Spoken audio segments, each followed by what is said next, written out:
আমি একটু শুনতে চাই।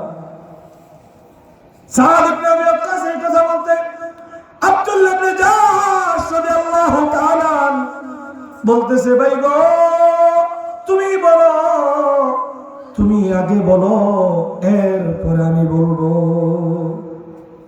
ভাই আমার, যে কথা বোঝানোর জন্য ঘটনাটা বলতেছি, হযরতে সাদ ইবনে আবি ওয়াক্কাস বলতেছে, যুদ্ধের ময়দানে ঢুকে যাইতেছি, শরীরে শক্তির প্রয়োজন, শরীরের ভিতরে ঈমানের পাওয়ারের প্রয়োজন। যুদ্ধের ময়দানে ঢুকে যাইতেছি, আমার মালিক আল্লাহর কাছে আমি দোয়া করেছি, ওগো মালিক আল্লাহ, যুদ্ধের ময়দানে যাইতেছি, আমার ঈমান দিও, আমার শক্তি দিও, কাফের গুলোকে যেন কচু কাটা কইরা কইরা আমি যুদ্ধের ময়দানে গাজী হয়ে ফিরতে পারি। আল্লাহু আকবার।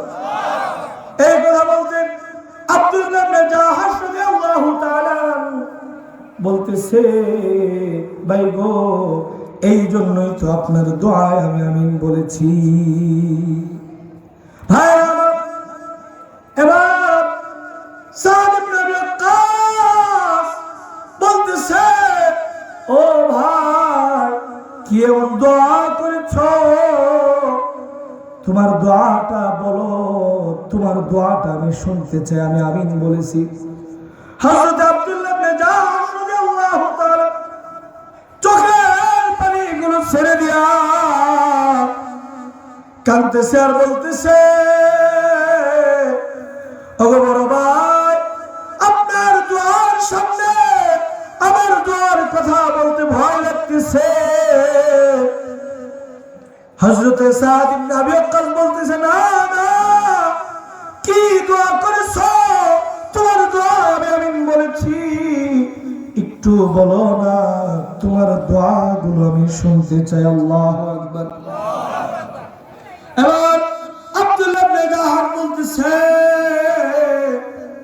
যুদ্ধের ময়দানে ঢুকে যাইতেছি, আমার বানাইছে, ওনার কাছে আমি দোয়া করেছি, ওগো মালিক আল্লাহ,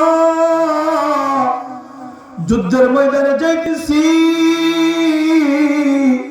ওগো আল্লাহ, আমার সম্মুখে কত কাফের আসবে, কাফের গুলোকে যেন কচুকাটা করতে পারি, ওগো আল্লাহ, যুদ্ধের ময়দানে কতজন নবীরা শেখ সাহাবী তো শহীদ হইব।